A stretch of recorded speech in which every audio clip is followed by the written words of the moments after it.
चौथा दिसंबर 2020 तर्जुमान काबिर लिसान अख्तर सानी आरिफ बिल्ला शेखुल हदीस शेखुल उलमा हजरत मौलाना शाह अब्दुल मतीन बिन हुसैन साहिब दामद बरकातुहुमेर जुमार पूर्व अजीम शान इल्हामी बयान बैतुल हक जामे मस्जिद ढालकानगर ढाका। अल्हम्दुलिल्लाह व कफा व सलामुन अला इबादिहिल्लज़ीना इस्तफ़ा अम्मा बअद अऊज़ु बिल्लाहि मिनश शैतानिर रजीम बिस्मिल्लाहिर रहमानिर रहीम अला बिज़िक्रिल्लाहि तत्मइन्नुल क़ुलूब सदक़ल्लाहु मौलानल अज़ीम। وقال رسول الله صلى الله تعالى عليه وسلم الصلاة نور، اور كما قال رسول الله صلى الله تعالى عليه وسلم আল্লাহ পাক জল্ল জালালুহু ওয়া মানওয়ালু আমাদেরকে মাফ করেন। আল্লাহকে খুশি করার মতো আমলি জিন্দেগি, এরকম আমল আর আমলের তৌফিক আল্লাহ আমাদের দান করেন। জান্নাতুল ফিরদাউস আমাদের জন্য মঞ্জুর করেন। দুজাহানের तमाम জিল্লতি লাঞ্ছনা থেকে আল্লাহ আমাদের হেফাজত করেন, সমস্ত মুসলমানকে হেফাজত করেন। মানুষের ক্ষুধা লাগলে কষ্ট হয়, পরেশানি হয়, অস্বস্তি লাগে। দুই লোকমা খাবার পেটে গেলে আরাম লাগে, একটা ফল খাইলেও তখন আরাম লাগে, একটা খেজুর খাইলে তাও আরাম লাগে। এই এক গ্লাস পানি ওই মুহূর্তে পান করলে তবুও আরাম লাগে। পেটের ক্ষুধা নিবারণ হয় বা নিবারণের জন্য অনেকটা সহায়ক হয়, এবং তখন মানুষ শারীরিকভাবে আরাম বোধ করে, শারীরিক কষ্টটা লাঘব হয় অথবা দূরীভূত হয়, কষ্ট দূর হয়ে যায় অথবা কষ্ট কম হোক, কষ্ট কমে, কষ্ট লাঘব হয়। আমার ভাইরা, আল্লাহ পাক জাল্লা জালালুহু ওয়া মানওয়ালু রূহ বানাইছেন, অন্তর আত্মা আল্লাহ পাক দান করছেন। এই দেহের যেরকম খোরাক লাগে আত্মারও খোরাক লাগে। দেহ যেরকম তার খোরাক না পাইলে কষ্টবোধ হয়, অনুরূপ ভাবে আত্মার যখন খোরাক না পায় আত্মা, ওখানে অশান্তি তৈরি হয়, পেরেশানি তৈরি হয়, অস্বস্তি তৈরি হয়। হ্যাঁ, এবং সেই অশান্তির আগুনে রূপ নেয়, পেরেশানি বাড়তে থাকে, আর কোন সমাধান ওটার থাকে না। তো যে সকল মানুষের দ্বীনের জ্ঞান নাই, সহি এলেম নাই, এলেম পাকা না, এলেম মজবুত না, এলেমের গভীরতা নাই, দ্বীনের পাকা বুঝ নাই, সাধারণ মানুষ এমনি সাধারণ বুঝ, মোটা বুঝ, তো ওই সকল মানুষরা মনে করতে থাকে এত খারাপ লাগে তো কি করি, তো বন্ধু বান্ধবের সঙ্গে আড্ডা দিই, আড্ডা দেয়, কিছুটা বাহ্যিকভাবে মনে হয় যে ফুর্তি করলাম, ভালো লাগলো, কিন্তু আসলে আত্মার খোরাক তখনও হয়নি। তো কি করা যাবে, তো চলো মদ খাই, নেশা করি। ওই যে অস্বস্তি, অশান্তি, কষ্ট, পেরেশানি, এটা লাঘব করার জন্য এই সকল ফন্দি আটে মানুষ, কিন্তু কোনো কিছুতেই আরাম লাগে না। দেখা যায় যে এরকম প্রিয় তোমার জন্য পাগল মানুষ, যে অশান্তির আগুন নিভানোর জন্য প্রিয় তোমার সঙ্গে সাক্ষাৎ করতে গেছে, তাও তার আরাম হয়নি, কোনো ঝামেলা হয়ে গেছে, পরে দেখা গেল আত্মহত্যা করছে। সেও আত্মহত্যা করলো, সেও আত্মহত্যা করলো, এতে কি আত্মার শান্তি হলো? আত্মহত্যা কোনো আত্মার শান্তির পথ? হ্যাঁ, কি মানুষের বুঝ। হ্যাঁ, তো কেউ গিয়া সিনেমা হলে ঢুকলো আত্মার শান্তি খুঁজে, আলোকিত মানুষ পাওয়া যায় নাকি ওখানে? আলোকিত মানুষদের কাছে আত্মার শান্তি খুঁজে, আলোকিত পরিবেশ, ওখানে গিয়া আত্মার শান্তি খুঁজে। পরে তারপরও এসে দেখা যায় অশান্তির আগুন নিবে নেই। এই হলো এক অবস্থা। আরেকটা লোক, সে অশান্ত মন, অশান্ত হৃদয়, অশান্ত আত্মা নিয়া সে উজু করল, আর মহান আরশের মালিক, আসমান জমিনের মালিক, আমার মহান স্রষ্টা তিনি, আমার পালন কর্তা তিনি, তাকে ডাকি দেখি ভালো লাগে কিনা। উজু করলো, 2 রাকাত নামাজ পড়লো।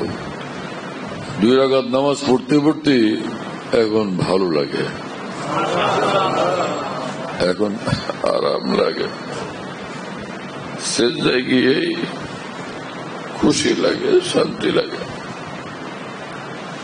কিছুক্ষণ আল্লাহর কাছে হাত পাতলে, মহান আল্লাহর কাছে 2টা কথা বললে মনটা হালকা হয়, হ্যাঁ, অশান্তি লাঘব হয়, কষ্ট দূর হয়।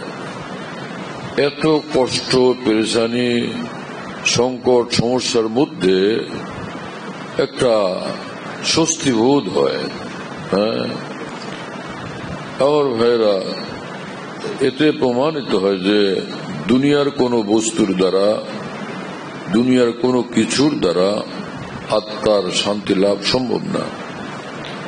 আত্মা শান্তি পায় মহান আল্লাহকে ডাকলে, আত্মা শান্তি পায় আল্লাহর বন্দেগী করলে, আত্মা শান্তি পায় আল্লাহকে ভালোবাসলে, আত্মা শান্তি পায় আল্লাহর জন্য 2 ফোঁটা চোখের পানি পড়লে।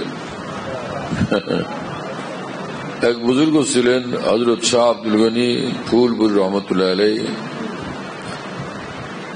12 বার যিনি রাসূলুল্লাহ সাল্লাল্লাহু আলাইহি ওয়াসাল্লামকে স্বপ্নে দেখছিলেন, তিনি বলতেন যে আমার ভাই, তুমি জিকির করতেছো বা দোয়া মুনাজাত করতেছো আল্লাহর কাছে, হঠাৎ যদি আপনাতেই চোখের পানি বের হয়ে আসে, তো বুঝবা যে আসমান থেকে কবুলিয়তের রশিদ এসে গেছে।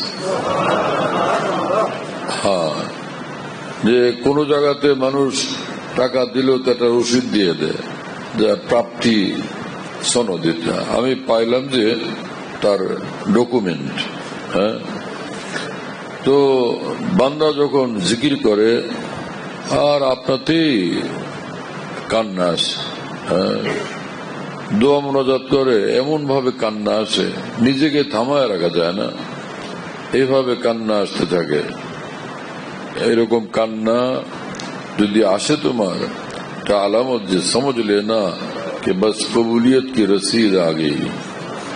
ভাই, তখন বুঝবা যে কবুল হওয়ার রশিদ তোমার কাছে পৌঁছে দেওয়া হয়েছে, কবুলিয়ত রশিদ তোমার হাতে এসে গেছে।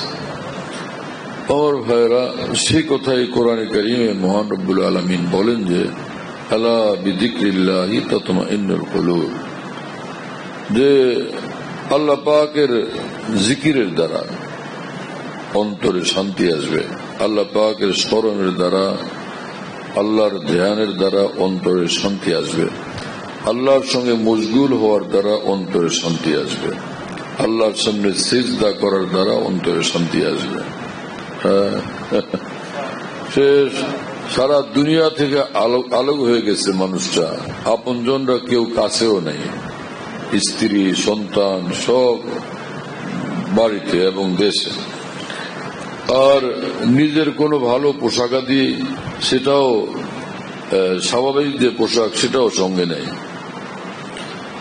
এহরামের 2 কাপড় পরা মানুষটা আল্লাহর ঘর কাবার চতুর্দিকে ছুটাছুটি করতেছে, তওয়াফ করতেছে।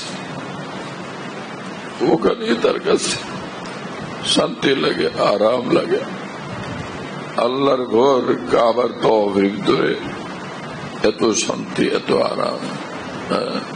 আমরু আলা দিয়ারে দিয়ারে লাইলা উকাব্বিলু যাল জিদারা ওয়া যাল জিদারা ওয়া হুব্বু দিয়ারে শাগাফনা কলবি ওয়ালাকিন হুব্বু মান সাকানা দিয়ারা। ভাই, এখানে এই ঘরের চতুর্দিকে দৌড়াদৌড়ি ছুটাছুটি করতেছো কিসের জন্য? যে ভাই, ঘর না, ঘরওয়ালাকে খুঁজতেছি। ঘর তো দুই চোখে দেখি, ঘরের চতুর্দিকে তওয়াফ নামের ছুটাছুটির দ্বারা ঘরওয়ালাকে খুঁজতেছি, ঘরের মালিককে খুঁজতেছি। ঘরওয়ালার সঙ্গে মহব্বত আর ভালোবাসার সম্পর্ক পয়দা করতে চাইতেছি। ঘরওয়ালাকে ভালোবাসি সেই কথা ঘরওয়ালাকে দেখাইতে চাইতেছি।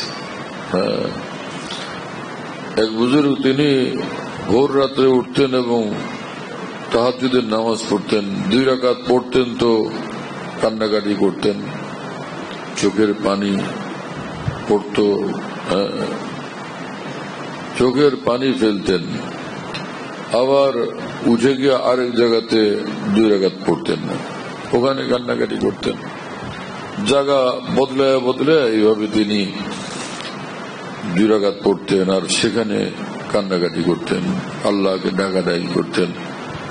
এর এক পর্যায়ে তিনি বলতেন যে, হে প্রিয় মাওলা, आंसू बहा रहा हूँ जगह छोड़ छोड़ के। হে প্রিয়, আপনি দেখলেন যে কয় জায়গায় কানলাম? ওখানে কানছি আমি, ওখানে কানছি আমি, এখানে কানছি আমি। জায়গা বদলায় বদলায় বিভিন্ন জায়গায় কান্দি আপনার ভালোবাসায় পড়ছি, কারণে আপনাকে খুঁজি, আপনার তালাশে মরতেছি। আমার মুসলমান ভাইরা, কি আজব আল্লাহ পাকের দ্বীনের শান, কি বিস্ময় করো, কি আশ্চর্য এই মুসলমান। তাকে জমিনে, অথচ আরশের মালিকের সঙ্গে নিবিড় থেকে নিবিড়তম সম্পর্ক তার। দুনিয়া মনে করে সে গুনাহগার মানুষ, অথবা তার এমন আমল, এত এবাদত, এত নামাজ রোজা তো দেখলাম না, কিন্তু ভিতরে যে তার আত্মা কাঁদে মহান আল্লাহর জন্য, সেটা তো কেউ দেখে না। হ্যাঁ, মগর जो दिल रो रहा है पैहम किसी को उसकी खबर नहीं है। ভারতের এক বহুত বড় বুজুর্গ তিনি বলেন যে, लबों पे गो है हंसी भी हरदम और आंख भी मेरी तर नहीं है। আমার ভাইরা, তোমরা আমাকে দেখো যে আমি হাসি খুশি মানুষ, বন্ধু বান্ধবের সঙ্গে হাসি খুশি করতে থাকি, আমার উৎসদয় রাঙা হাসি, হ্যাঁ, চোখেও আমার কোনো পানি নাই। মগর जो दिल रो रहा है पैहम किसी को उसकी खबर नहीं है। কিন্তু মনটা, আমার হৃদয়টাতে সদা মাওলার জন্য কান্দে, কেউ দেখে না, কেউ জানে না। হ্যাঁ, এমনও পৃথিবীতে বহুত মানুষ আছে, হ্যাঁ, ভুল করে ফেলছে, এখন সে ভিতরে অনুতপ্ত। মানুষ দেখে না, কিন্তু আত্মা তার কান্দে, অন্তর তার কান্দে। বিশেষভাবে আউলিয়া বুজুর্গানে দিন যারা, আল্লাহ প্রেমিক যারা, তাদের বিষয়টা তো একদমই একান্ত। তারা লোকালয়ে থাকেন, মানুষের মধ্যে থাকেন, কিন্তু সকলের ভিতরে থাকেই কারোর সঙ্গে নেই। হ্যাঁ, रहते हैं हम जहां में यूं जैसे यहाँ कोई नहीं। থাকেন সকলের মাঝখানে, লোকালয়ে, এই পৃথিবীতে, কিন্তু আসলে কারোর সঙ্গে না, সব মানুষের মাঝখানে তিনি মহান আল্লাহর সঙ্গে। দিল আল্লাহর সঙ্গে লাগা, দিল আল্লাহর সঙ্গে মশগুল। হ্যাঁ,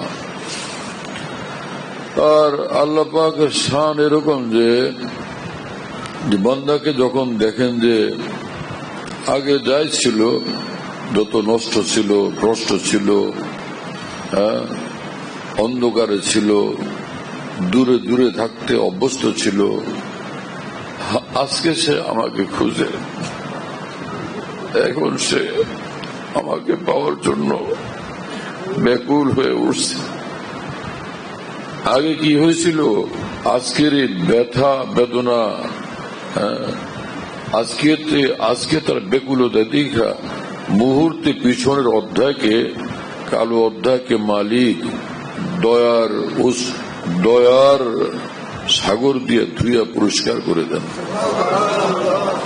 পিছনে কি হয়েছিল সেটা পিছনে, এখন তো সে আমাকে চায়, এখন তো সে আমাকে খোঁজে।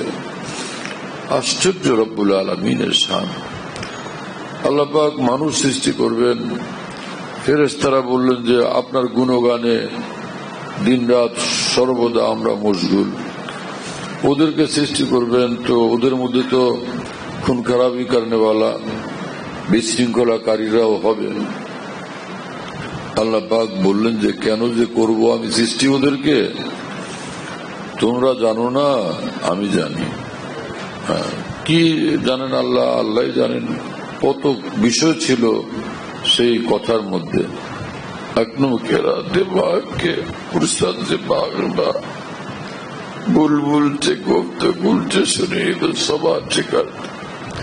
কে জিজ্ঞেস করবে এখন মাওলাকে কি কি জানেন আপনি একটু বলেন।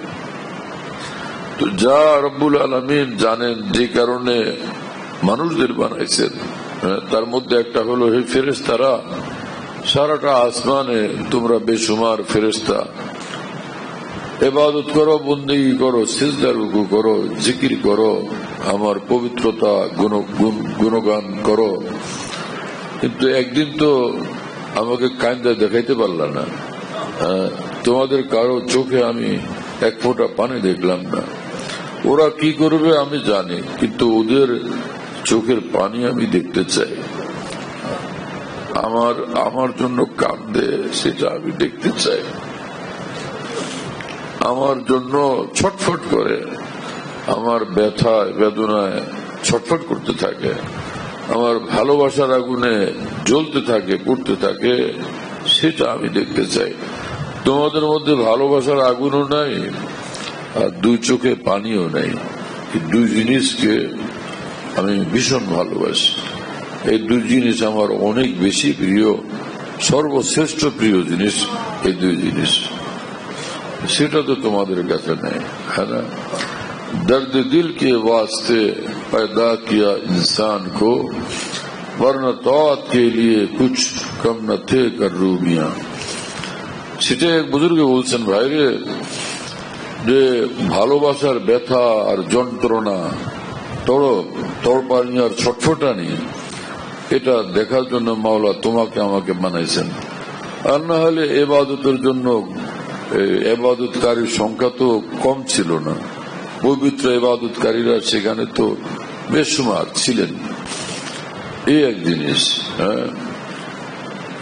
ভারতের দারুল দেওবন্দের প্রতিষ্ঠাতা, পৃথিবীর শ্রেষ্ঠতম আলেমে দ্বীন হুজ্জতুল ইসলাম হযরত মাওলানা কাসেম নানুতুবি রহমতুল্লাহ বলতেন যে এই দেশে যে জিনিস নাই, দেশের বাদশাহ বিদেশ থেকে সেই জিনিস যত উচ্চ দামে হোক সেটা আমদানি করান, যদি সেটা বাদশার প্রিয় জিনিস হয়, এটা আমার লাগবে, দাম যাই হোক সেটা আনতেই হবে।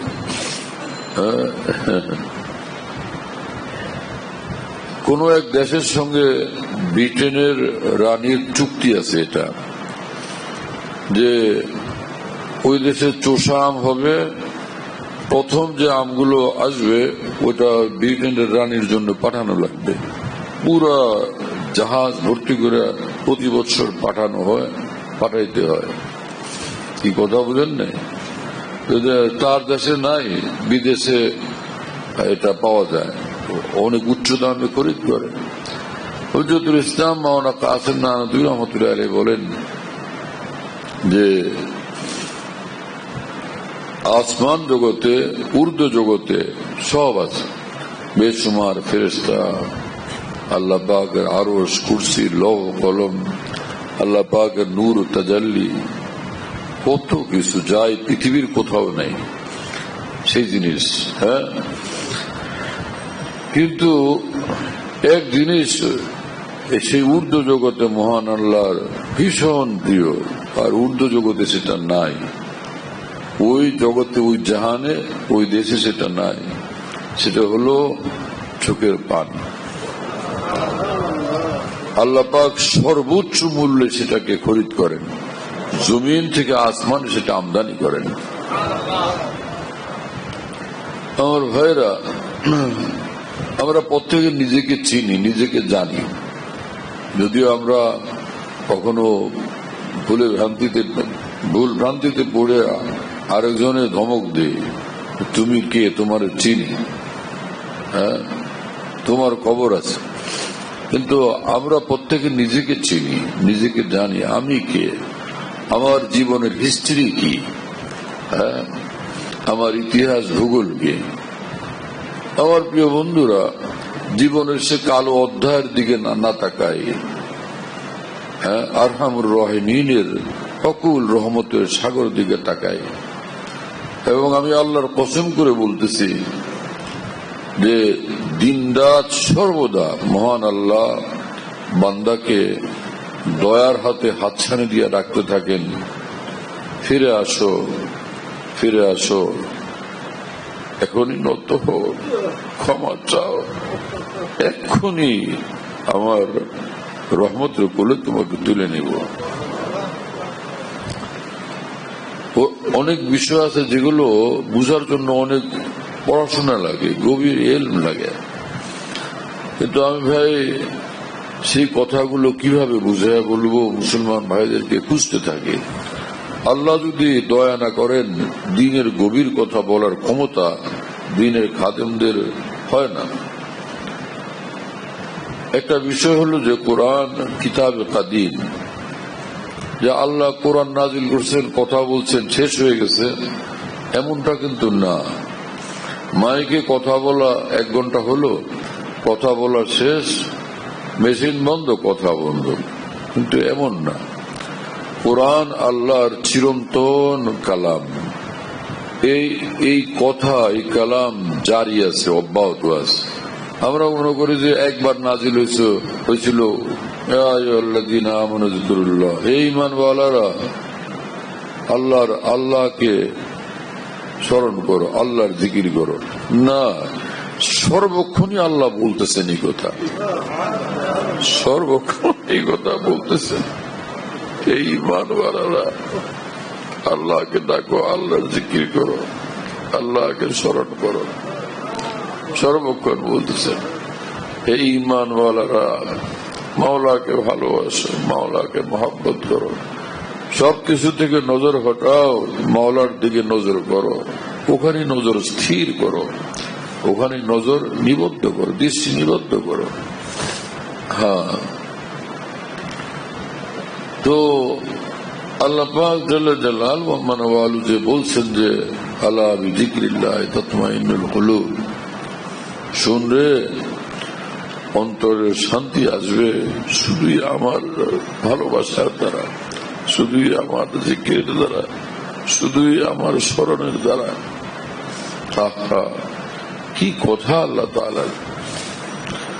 আমার ভাইরা, দুনিয়ার আর কেউ না বুঝুক, কিন্তু মুসলমান কেন বুঝবে না এই কথা? ঈমানওয়ালারা কেন বুঝবে না এই কথা? ঈমানওয়ালারা তো ঈমানের সূত্রে মহান আল্লাহর ভালোবাসার বন্ধনে ইচ্ছাকৃতভাবে আবদ্ধ হয়ে গেছে। বিয়ের আগে ওই মেয়ের কাছে সম্মতি জিজ্ঞাসা করা হয়, তুমি সম্মত মা? তাহলে আজকে বিয়ে হবে। তো যে কোনো ভাবে নিজের সম্মতি সে প্রকাশ করে, তো পরে বিয়ে হয়। কি কথা বুঝতেছেন প্রিয় বন্ধুরা? হ্যাঁ, কাফের মুশরিকদের পক্ষ থেকে তো মহান আল্লাহর প্রতি সম্মতি নাই। আপনাকে ভালোবাসবো, আপনার জন্য জীবন উৎসর্গ করব, হ্যাঁ, কিন্তু ঈমানওয়ালা তো বলছে যে আমানতু বিল্লাহ, আমি আল্লাহকে বিশ্বাস করলাম, আল্লাহকে ভালোবাসলাম, আল্লাহর হাতে আমার জীবন সঁপে দিলাম। আমার ধন, আমার জীবন, আমার সম্মান, হে প্রিয় মাহবুব, হে আমার পরম প্রিয়জন, আপনার জন্য উৎসর্গিত। ইন্না সলাতি ওয়া নুসুকি ওয়া মাহইয়ায়া ওয়া মামাতি লিল্লাহি রাব্বিল আলামিন। আমার জীবন মরণ সব আপনার জন্য।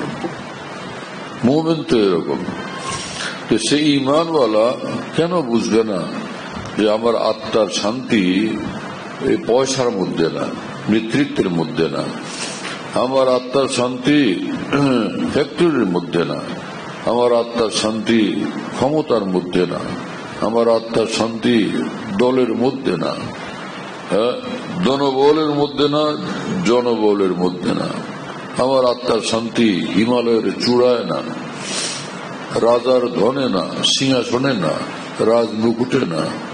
আমার আত্মার শান্তি আমার আল্লাহকে ভালোবাসার মধ্যে, আমার আত্মার শান্তি আমার আল্লাহকে ডাকার মধ্যে, আমার আত্মার শান্তি আমার আল্লাহর সঙ্গে মশগুল হওয়ার মধ্যে, আমার আত্মার শান্তি আল্লাহর কদমে সেজদায় পড়ার মধ্যে, কপালটা সেজদায় আল্লাহর কদমের উপর রাখার মধ্যে। মানুষ শ্রদ্ধায় প্রিয়জনের চরণ ধুলি নেয়, এরকম বিভিন্ন সমাজের রেওয়াজ আছে। ঈমানওয়ালাদের জন্য আল্লাহ পাক ঈমানি রেওয়াজ বানায় দিচ্ছেন যে কারো চরণ ধুলি নিতে হবে না, মহান আল্লাহর চরণের নূর ও তাজাল্লি গ্রহণ করো। চরণ ধুলি না, এই চরণের তাজাল্লি নাও, এই চরণের মহব্বত ভালোবাসা নাও। হ্যাঁ, তোমার মহান প্রভুর চরণের প্যার গ্রহণ করো সেজদা করার দ্বারা। সেজদা যে কি জিনিস, ইয়া আল্লাহ, কত বড় দৌলত, কত বড় সম্পদ। আল্লাহ আমাদের জাগ্রত হওয়ার তৌফিক দেন, ঘুম থেকে উঠার তৌফিক দেন।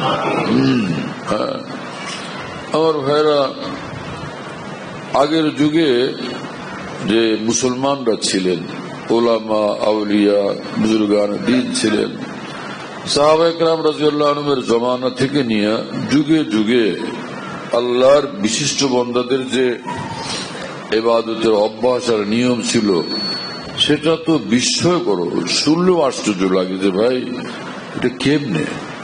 ওমর ইবনে আব্দুল আজিজ রহমতুল্লাহ আলাইহি, তিনি যখন রাষ্ট্রপ্রধান ছিলেন, রাষ্ট্র পরিচালক ছিলেন, দিনভর জনগণের কল্যাণে সেবা দিতেন, আল্লাহর সন্তুষ্টির প্রেরণায়, দুনিয়ার জন্য না, আল্লাহকে খুশি করার জন্য, রাজি করার জন্য,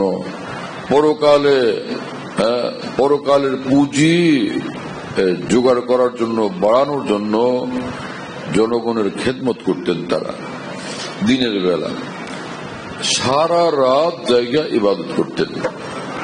ওমর ইবনে আব্দুল আজিজ রহমতুল্লাহ আলাইহি, এই উম্মতের মধ্যে 5 ব্যক্তি ছিলেন যারা সারা রাত্রে এক বিন্দু ঘুমাইতেন না, আল্লাহর ইবাদতে কাটাইতেন।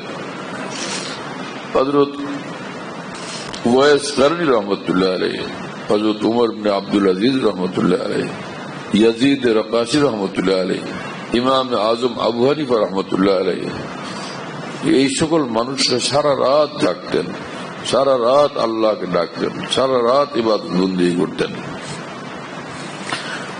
তো একজন ছিলেন হযরত ইমাম আবু হানিফা রহমতুল্লাহ আলাইহির শিষ্য হযরত ইমাম আবু ইউসুফ রহমতুল্লাহ আলাইহি। তিনি প্রত্যেক রাতে একদম কমপক্ষে 200 রাকাত নফল নামাজ পড়তেন, কমপক্ষে 200 রাকাত নফল নামাজ পড়তেন, তখন যখন তিনি প্রধান বিচারপতি ছিলেন। প্রধান বিচারপতি ছিলেন, কাজীউল কুযাত। এত বড় মানুষ, এত বড় দায়িত্ব পালন করতেন, কিন্তু রাত্রিবেলা এইভাবে ইবাদতে মশগুল থাকতেন। ইমাম আজম হযরত ইমাম আবু হানিফা রহমতুল্লাহ আলাইহি সম্পর্কে সিয়ার ও আলামিন নুবালা কিতাবে ইমাম শামসুদ্দিন যাহাবী রহমতুল্লাহ লিখছেন যে হযরত ইমাম আবু হানিফা রহমতুল্লাহ আলাইহি ভোর রাত্রে যে তাহাজ্জুদে মশগুল হইতেন, তো 2টা রাকাত এমন থাকতো যে আল্লাহর দেওয়া এক কুদরত বলে, যেটা কারামত। 2 রাকাতে 30 পারা কোরআন তিনি তেলাওয়াত করতেন। এসা মানুষরা ছিলেন। আমরা এই জমানার দুর্বল মুসলমানরা আর না পারি 5 ওয়াক্ত তো মহান আল্লাহকে ডাকি, 5 ওয়াক্ত নামাজ তো পড়ি, এতটুকু তো আগে আসি। নামাজের ব্যাপারে কেন পিছনে থাকে? রাসূলুল্লাহ সাল্লাল্লাহু আলাইহি ওয়াসাল্লাম বলেন, জুইলাত কুররাতু আইনি ফিস সালাহ, আমি যখন নামাজ পড়ি আমার চক্ষু শীতল হয়, হৃদয়টা জুড়ে যায় মাওলার গভীর সান্নিধ্যের পরশে। হ্যাঁ, এবং তিনি বলেন, আসসালাতু নূর, নামাজ তো ভাই নূরই নূর। আর যখন অন্তরে নূর আসে তখনই অন্তরে শান্তি আসে। অন্তরে নূর আসলেই অন্তরে শান্তি আসে। আর অন্তরে নূর আসে আল্লাহকে খুশি করার আমল করলে, নামাজ হোক, জিকির হোক, তেলাওয়াত হোক, সুন্নতের আমল হোক, আল্লাহকে খুশি করার যে আমল, এরকম প্রতিটি সুন্নাহ মোতাবেক আমলের বরকতে অন্তরে নূর আসে। আর এই নূর বাড়তে থাকে, শান্তি বাড়তে থাকে। নূর যত বৃদ্ধি পায়, শান্তি তত বৃদ্ধি পায়। সে পথে হাঁটার, সেই পথে আসার, সেই পথে হাঁটার, সেই পথে চলার, সেই পথে জীবনকে উৎসর্গ করার তৌফিক দেন আল্লাহ আমাদের সকলকে এবং সকল মুসলমানকে। ভাই, কাকে কেমন সেটা দেখার দরকার নেই। হ্যাঁ, আমি নিজেকে দেখি, ভাই আমি কে, আমার জীবন সম্পর্কে তো আমি জানি।